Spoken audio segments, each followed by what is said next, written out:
Mirëmëngjes, Lira, shumë kënaqësi për mua realisht kem ftuar në këtë podcast që quhet Vibe of Tirana, domethënë atmosfera dhe energjia e këtij qyteti. Dhe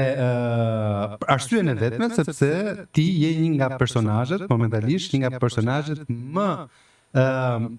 qendror të kulturës shqiptare, sepse me punën tënde dhe me punën e institucionit ku ti je, po bëni realisht punë të dukshme dhe po ndihmoni realisht kulturën, ekonominë edhe inovacionin. Faleminderit, mirëmëngjes dhe shumë faleminderit për ftesën Leonid. Ishte vërtet një kënaqësi që kur më kontaktove dhe më pëlqen shumë si formate dhe si podcast dhe të përgëzoj dhe shpresoj që të pasurohet edhe me personazhe të tjera për të ndarë arritje edhe për ta promovuar më shumë kulturën bashkërisht. Shumë faleminderit. Lira, si ishte mëngjesi juaj sot në këtë qytet? Mëngjesi im, besoj si i të gjithëve që zgjohen nga alarmi dhe kontrollon. S'duket aq i bukur. Besoj është diçka që të gjithëve na ndodh. Njerëzit e punës të kanë. Dhe jo vetëm, dhe më pas normalisht rrugës për punë, ku gjithmonë para pëlqej të lëviz me kufje, dhe të dëgjoj muzikë. Edhe këtë e bura re dje, sepse dje u rastisëm rrugës të tjera dhe nuk më ktheva. Sepse ishin kufjet, e kuptova mirë. Dhe është një mënyrë që tamam të fut në atë modalitetin e ditës, energjinë e ditës edhe me shumë takime, patjetër që mëngjesi dhe java është gjithashtu e ngarkuar me aktivitete të ndryshme, mbledhje, me stafin ose për aktivitete të ndryshme që ne kemi tani ongoing, siç e the dhe ti, ka shumë nisma gjatë kësaj periudhe dhe kemi hyrë në një muaj ose në muajt e pranverës ku edhe situata në të gjithë Shqipërinë për sa i përket kalendarit artistik kulturor zgjohet shumë. Shumë e vërtetë.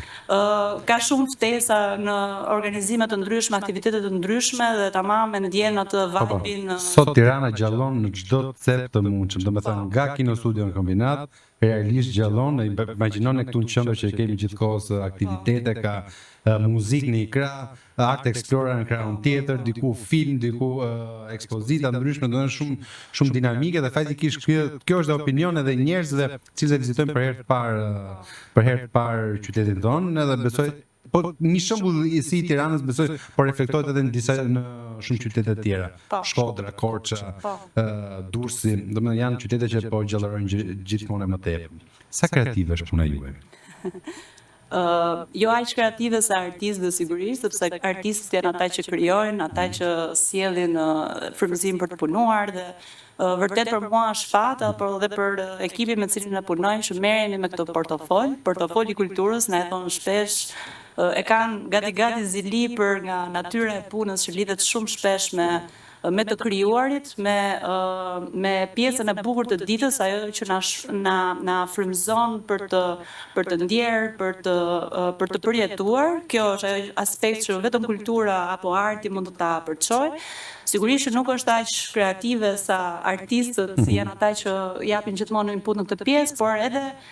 politikbërja ose të punuarit në pjesën pak burokrate, formale në zyrë, duke takuar dhe njerëzit, ka pjesën e krijimtarisë brenda saj. Kështu që patjetër që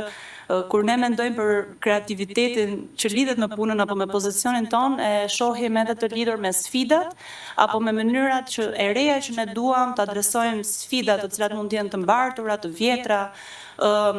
por që duhen adresuar në forma më të freskëta dhe më të reja. Dhe gjithashtu kur diskutojmë se si mund të lidhemi më shumë dhe me brezin e ri për sa i përket kulturës, trashëgimisë tonë përmes teknologjisë, inovacionit, prandaj edhe ndoshta edhe ky krijimi i kësaj Ministrie Ekonomi, Kulturë dhe Inovacion që i ka dhënë komplet një format tjetër edhe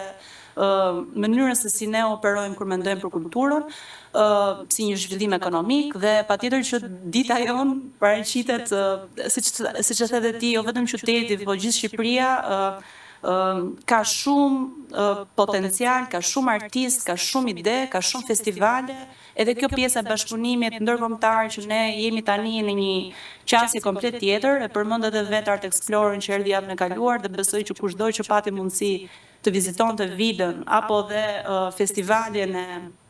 Art Explorers, e cila është e hapur deri në fundjavë në Durrës, në portin e Durrësit. Mendoj që ka ndjer një vibe komplet tjetër, me turistë, me të huaj, me shqiptar, me artistë shqiptar që ndërlidhen kaq mirë sot edhe me artistët të huaj, pra jemi edhe ne goxha të globalizuar në këtë aspekt, por të veçantë dhe unik. Kështu që të gjitha këto partnershipe apo partneritete që ne po krijojmë, realizimi që vetë artistët apo komuniteti po ingranohet në një farë forme ndërkombëtarisht, po e bën dhe më interesante punën tonë, por dhe sfiduese sigurisht. Është me vërtet. Por mund të them që nuk jam dakord se është kreative puna juaj. Unë ju ndjek prekosh dhe duke parë Vilën 31, duke parë Hangar Fundi, duke parë projektin që në Elbasan për metalurgjikun që do mund të ketë një potencial të fortë për industritë kreative dhe inovacionin, dhe duke parë nuk e di rezidencën në Gjurmët Fishtiane dhe shumë tjera si këto që për momentin nuk më vinë, janë punë kreative dhe jo vetëm kreative, por janë dhe shumë në dobi të kësaj industrie dhe këtij komuniteti kreativ. Çfarë mendon se ka unike kultura shqiptare? Tani që e më në brëndësi. Po, pikërisht tani që jam në brëndësi, se normalisht të gjithë kemi një koncept edhe për vetë ministrinë apo edhe për mënyrën se si punohet në trajtën e politikë bërjes. Mendoj që ajo që na bën unik është pikërisht ajo që i bën unik edhe kulturat e tjera, është mënyra, backgroundi ynë historik, fakti që Shqipëria ka qenë një vend i cili është përshtatur me qytetrime të huaja ndër vitet dhe ka përthithur shumë nga këto element, duke i ruajtur shumë mirë vlerat e veta kombëtare, pra duke nisur që ke gjuha jonë që është vërtet unike, mënyra se si ne shprehemi, sa vend pasionant jemi, ekspresiv, qoftë edhe për të shprehur pa kënaqësi, por edhe qoftë edhe për të krijuar. Edhe fakti që ne kemi kaluar disa etapa si shtet formim gjatë periudhës së shtet formimit tonë, që lidhen edhe me një censur shumë vjeçare, që e kemi dhe goxha, nuk mund të themi të freskët, por që i kemi ndjer ato efekte edhe sot e kësaj dite. Dhe ndoshta kjo eksperiencë rezonon edhe me vende të tjera që e kanë kaluar, por mendoj që elementet tonë kombëtar, fakti që ne kemi ruajtur kaq mirë traditat tona, faktin që ne kemi edhe këtë instiktin e të mbijetuarit apo për të jetuar për te sfidave që kemi kaluar edhe përmes emigrimit, largimit të shumë personave dhe rikthimit të tyre me ide të reja, mendoj që ky mix dhe ky momentum që Tirana dhe Shqipëria po përjeton në këtë momente është edhe joshës edhe vetë për të huaj. Domethënë kur dëgjon dhe diskuton me artistë ndryshëm bashkëpunëtor, organizata ndërkombëtare që vinë ndoshta edhe për herë të parë në Shqipëri, jo për ta thënë sepse jemi në këtë pozicion, apo mendoj që vërtet e shijojnë ato energjinë që sot Tirana apo Shqipëria ofron. Diçka që në vendet të tjera tashmë është e kultivuar me vite të tëra dhe është bërë gati ndoshta s'dua ta them e mërzitshme, por Shqipëria po kthehet tamam në një vend, një hotspot, jo vetëm për rajonin, por edhe për Europën vetë. Dhe kjo është reflektuar që ke turizmi, por edhe te krijimi bashkëpunimeve të reja në fusha të tjera, siç është ajo e kulturës, industrive kreative, që të gjithë sot po gjejnë një mundësi të re për tu zhvilluar. Dhe mendoj që kompleksiteti ynë si individ, si personalitet që reflektohet në çdo detaj tonin, që ke rrugët, që ke ajo zhurma pa të cilën ne nuk jetojmë dot, pavarësisht që na mban dhe gjallë dhe në ritëm me përditshmërinë tonë, është ajo që e bën Tiranën apo Shqipërinë shumë unike, edhe tradicionale, se ne jemi edhe vend shumë tradicionale dhe jemi shumë të lidhur me familjen, me komunitetin ku jetojmë. Shumë vërtet, dhe realisht nuk e dinim që ishim kaq atraktiv për artistët, dhe është i moment, është ajo që po thonë të ju, që është momentum për Shqipërinë. Shumë artistë që të paktën kemi kontakte në jetën e përditshme, kanë filluar ta mendojnë Tiranën si një rezidencë tyre. E kanë filluar ta mendojnë si një vend ku mund punojnë. Dhe të zhvillojnë dhe aktivitetet ose bizneset ose sipërmarrjet e tyre. Unë mund të pikërisht ajo që po thoj edhe ti, pra që çfarë qëllimi kemi dhe besoj që secili, veçanërisht artistët ose njerëzit që punojnë në këtë fushë, është pikërisht të jetuarit si artist. Ajo është dhe pikë synimi, besoj që përveç punës që bëhet 8-4 ose punëve të ndryshme që të detyrojnë në një farë forme të kesh të ardhura, të jetosh si artist, jo thjesht si një hobi që e bën her pas here, por ta kesh pjesë të vazhdueshme të jetës tënde. Kështu që besoj këto mundësi sot po ofrohen shumë më tepër dhe mendoj që dhe në vazhdim do hapen edhe fronte të reja. Përmende hangartin që ne e inauguruam para pak javësh dhe ishte si një hapësirë e re dhe besoj që këtë verë ose që atë ditë që ne e hapëm patëm disa diskutime për aktivitetet të ndryshme që mund të organizohen aty. Dhe ajo është në Kino Studio në një zonë ku njihet si ish parku i Kino Studios ku xhiroheshin filmat e vjetër, prodhoheshin filmat e vjetër, por me vite ishte lënë në një farë forme e shkëputur nga pjesa tjetër e Tiranës dhe vetëm ngritja këtyre investimeve, ardhja e shkollës së filmit, e cila sapo ka filluar të operojë aty dhe me kurset me fëmijët dhe me të rinj, edhe ngritja e hangartit ku do ketë aktivitete të ndryshme, një hapësirë të re për të rinj për të ekspozuar veten e tyre. Bëm dhe një bisedë me Universitetin e Arteve, pse jo disa aktivitete mund të i organizojmë aty. I jep një frymë tjetër, jo vetëm të rinjve për t'u ekspozuar, por dhe komunitetet apo dhe qytetit, se për policentrik. Rasti konkret Kino Studio po gjallëron, po rjetëzohet. Ne vetë kemi rjetëzuar një godinë në Vajçar që edhe pse 7 kilometra nga qendra, po shkthyer në një nukël për artistët. Kështu që ky qytet po kthehet në qendra të ndryshme, po shtrihet në qendra të ndryshme dhe me fokus kulturën, artin dhe kreativitetin. Por patjetër, ky zhvillim sjell edhe vend duke dhe sfida që po hasin tani. Kush janë sfidat sipas mendimit tuaj? Kush janë sfidat kryesore që pas kultura momentalisht? Mendoj që kjo lidhet edhe me pjesën e strategjisë kulturës që ne do punojmë intensivisht të vit. Kemi thënë edhe në disa nga takimet që kemi bërë me komunitetin ku fokusi joni si vjetshëm është të fokusohemi në disa takime, dëgjesa, ekspertizë që lidhet edhe me ekspertizë ligjore, të mirë fillt për të rishikuar dhe për të bërë pse jo dhe një reformë ligjore për ligjin për artin dhe kulturën, ligjin për trashëgiminë dhe për muzet, pra se e shohim në kompleksitet edhe pjesën kulturore, duke i ndarë dhe sipas disiplinave të caktuara. Një nga çështjet që ngrihet shpesh nga takimet që kemi zhvilluar është statusi i artistit, për t'i dhënë një mbrojtje ose një suport tjetër artistëve në mënyrën se si ata punojnë, bashkëpunojnë, por dhe të ndihen të sigurt në një farë forme edhe në profesionin që ata ushtrojnë, sepse është tamam të jesh artist është një profesion, nuk është thjesht një hobi apo një luks, domethënë siç mund të jetë parë duke pa parasysh dhe problematikat edhe më serioze që vendi mund të ketë pasur, por kjo është ajo që unë e shoh sfiduese, mënyrën se si institucionet e artit dhe kulturës të ndërveprojnë me komunitetin, rritja transparencës, rritja e dialogut që institucionet duhet të kenë me komunitetin artistik dhe ne besoj kemi bërë një punë të mirë në këtë aspekt, patjetër që ka ende shumë gjëra për t'u adresuar, por nga takimet që zhvilluam vitin e kaluar për zërat e kulturës, ku takuam teatrot, përfaqësues nga muzika dhe baleti, libri dhe letërsia, ku ka shumë çështje të tjera të cilat adresohen atë takim, ne riskematizuam skemën e thirrjeve, që është programi kombëtar i granteve për artin dhe kulturën, duke rritur dhe buxhetin për mbështetjen e skenës pavarur rreth 2.5 herë më shumë se vitin e kaluar, dhe kjo duke futur dhe një mbështetje që u bë për herë të parë të vit, që është mbështetja për organizatat kulturore, pra mbështetjen e programeve më të qëndrueshme, jo thjesht një festivali apo një aktiviteti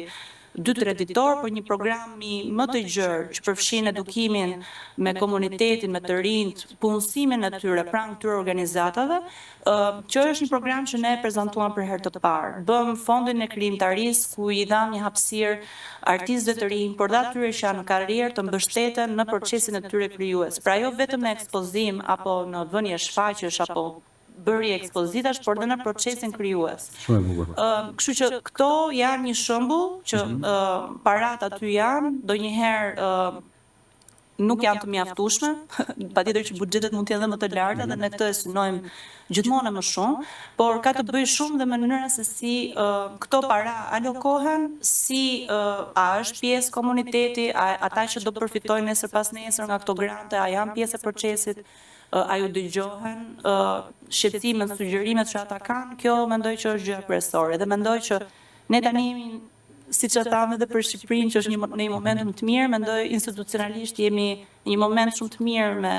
komunitetin dhe do ta bëjmë dhe pjesë më gjerë, duke qenë se strategjia e kulturës dihet për 2026-2030 dhe jemi fiks në kohë në një farë forme që të adresojmë çështjet e ndryshme me një program më të strukturuar, pra për mos të udhëhequr nga spontaniteti, por të jemi të strukturuar me hapa të sigurta të planifikuar. Patjetër, dhe unë i ndaj të njëjtin mendim me ju, do doja të diem. Pak unë duke qenë se të dy operojmë në një të fusha, ju në nivel kombëtar, në nivel më lokal, do doja të dija opinionin tuaj, sa potencial ka Shqipëria për ta kthyer kulturën në një motor ekonomik? Të jashtëzakonshëm, mendoj që ne kemi artistë shumë të mirë, gati ndoshta jo aq shumë të ekspozuar, madje në diskutimet tona themi kush e di dhe sa të tjerë kanë që ndoshta nuk ekspozohen mjaftueshëm, por mendoj që kultura është në një fazë tani që jo vetëm po i kthehet një vëmendje sepse po bën edhe rikonstruksione të godinave kryesore. Paktën në Tiranë që preket, për shembull, është do vitin e ardhshëm ne do inaugurojmë Muzeun e Arteve të Bukura. Besoj edhe vitin e ardhshëm po ashtu Qendra Kombëtare të Kulturës për fëmijë. Teatri kombëtar është po ashtu në proces dhe te Qendra Kombëtare e Kulturës për fëmijë do ketë edhe skena të reja dhe auditoriume për të bërë shfaqje të tjera, jo vetëm për fëmijët, por për të gjitha grup mosha. Dhe puna që është bërë paralelisht për ngritjen e infrastrukturës kulturore, duke ecur paralelisht me rritjen e skemës së granteve për skenën e pavarur, për ta fuqizuar këtë skenë, bashkë me reformat ligjore të domosdoshme që duhet të studiohen dhe të shihen dhe të propozohen me ekspert përkatës të fushave, mendoj që do t'i japin, do t'i servirin le të themi Shqipërisë apo edhe Tiranës, meqense ne po flasim edhe për kryeqytetin, në 2-3 vite të ardhshme mendoj një potencial shumë edhe më të madhshëm ekonomik, sepse shpeshherë kulturën e shohin sikur është thjesht një argëtim në një farë forme, aktivitet luksi, kemi probleme të tjera, pse bëhet ky festivali, po ne populli s'ka për këtë haj, ato shprehje. Por mendoj që është shumë e domosdoshme sepse ne e shohim këtë gjë që ke fëmijët që duhen edukuar përmes kulturës, jo vetëm në shkolla, por edhe në programe të ndryshme për t'i përfshirë ata dhe për të rritur atë ndërgjegjen si shoqëri. Pra, kultura shërben për të krijuar një mendim kritik brenda shoqërisë, për ta çuar dhe atë më përpara dhe për ta monetizuar dhe për ta kthyer edhe në një burim ekonomik, patjetër që lidhet me vendet e punës, me trajnimet profesionale që lidhen me kategori të ndryshme, pra jo vetëm artistët, por i gjithë zinxhiri që lidhet te teknikët e ndriçimit të audios që janë të angazhuar në industrinë kreative, janë vende pune, janë paga, janë dhe paga të vogla. Ja, paga të vogla dhe interesi ndërkombëtar që kanë sot për Shqipërinë është pikërisht sepse këtu ka të rinj shumë të angazhuar, të cilët profilizohen në këto fusha, patjetër që dhe kostot tona të tjetuarit në Shqipëri nuk janë ato që janë ndërkombëtarisht dhe unë marrë shkas edhe takimin që kemi patur me Katalist, që edhe me Institutin e Tirana Training Center, që kemi bërë edhe për të sjellë individ të rëndësishëm nga Hollywoodi, por që ka një vëmendje, jo sepse ne thjesht e duam të vëmendje, por patjetër që po punojmë për të vëmendje, por Shqipëria po përfis shumë përmes turizmit, përmes edhe incentivave politike, fiskale që ajo ofron dhe që mendoj mund të ofrojë edhe shumë më tepër, për të cilat ne do punojmë intensivisht dhe do t'i propozojmë sepse patjetër që një incentiv apo një lehtësi përkthehet në një zhvillim tjetër ekonomik, jo vetëm për qytetin, por edhe për komunitetet më lokale, pra që janë jo detyrimisht kryeqyteti, po qytet apo fshat apo zona ku mund të xhirohet një film, mund të angazhohen lokalet, restorantet e zonave të ndryshme. Qoftë edhe nga industria e festivaleve, ishim bashkë te Musex këtë fundjavë dhe vetëm të sjellësh marka të mëdha festivalesh këtu në Shqipëri është një nuk është thjesht një biznes fitimprurës për atë që organizon, por është një për gjithë komunitetin dhe për gjithë ekonominë. për akomodimet, për Edhe një gjë që një shifër që është e sigurt paktën për gjithë rajonin është që çdo cent i investuar në kulturë, paktën nga këto vendet e rajonit, kthehet dhe ekonomisë në 3. Në 1 me 3 është një raport. 1+1 baras 3, se dëgjova dhe Dhe është interesante. formulë shumë e Dhe bukur. këtë po e eksperimentoi Kroacia, në momentin që hapi dyert për xhirimet e filmave, produksioneve të mëdha. Po, siç është Game of Thrones. Serbia, Bullgaria me studiot e mëdha që ka të filmit dhe të tjerë, në është përkthyer në ekonomi gati 3 fish çdo investim që është bërë. Do doja ta mbylla këtë podcast që po më këshillon shumë dhe faleminderisht çdo gjë që keni thënë deri tani janë ato që realisht unë mendoj dhe shumë të tjerë që janë pjesë e kësaj të fushë dhe industrie mendojnë dhe shpresojnë që ti shohin shumë shpejt në të ardhmen. Kush është e nesërmja juaj ideale? E imja si Gira, po. Në pozicionin dhe kulturës. Pjesën e kulturës, kur diskuton ideale, Po jemi kurioz aty në tënde, në domethënë personale. familjare dhe tjerë, ideale është fjalë shumë utopike, domethënë kur mendon fjalën ideale, mendon Le të mendojmë një gjë shumë më utopike dhe le në shtyn që të përmirësohemi në përditshmërinë tonë. Kur lidh pjesën ideale dhe me artin dhe kulturën, nuk e di, shkojnë edhe pak në formë paradoksale në njëra tjetrën, sepse në fakt në kohë të vështira ka krijimtari shumë të madhe dhe arti dhe kultura janë ajo sensi kritik i çfarë do të bëjmë ne për të shkuar drejt ideales. Kështu që çfarë do shitja unë ideale do ishte kushte më të mira për të jetuar, për të vepruar si artist, për të jetuar i lirë si artist, për të shprehur i lirë si artist, për ta bërë artin të aksesueshëm për të gjitha grup mosha, duke filluar nga fëmijët dhe jo vetëm në qytetet e mëdha, po dhe në zona ku ka vështirësi të caktuara për të aksesuar përmes teknologjisë, inovacionit, se janë edhe fjalët e reja që ne sot po komunikojmë dhe mendoj kjo pikërisht krijimi i këtij ekosistemi që lidhet edhe me reformat ligjore, ngritjen e këtyre infrastrukturave të duhura, paketave fiskale, ndërveprimin jo vetëm të ministrive, po dhe pushtetit lokal, sepse jemi të gjithë bashkë në një mision të tillë, dhe përfshirjen më prezente të komunitetit në vendimarrje, patjetër, sepse me këshillat artistik, me ato çfarë ne në fund bashkërisht do të marrim vendime në sensin e politikës. Kështu që kjo mendoj që është ideale dhe patjetër që kjo është edhe sfiduese që ne të shkojmë drejt këtij qëllimi. Ju falenderoj shumë që ishe prezente në këtë podcast. Shumë faleminderit edhe do të mirëpres gjithmonë flasim për industritë kreative, kulturën, sepse unë vetë besoj që është një promotor i mirë ekonomik për gjithë vendin tonë dhe për shoqërinë tonë. Po, është e rëndësishme që ne gjithmonë të kemi në diskutimet tona të frymën pozitive që gjërat bëhen, do vullnet, do komunikim për gjërat bëhen edhe shpresoj që po erdha herën tjetër ne të kemi mundësi të ndajmë edhe arritje të tjera në funksion të asaj çfarë sot diskutuam, por e shijova shumë edhe setupin edhe shumë suksese në podcastet të tjera.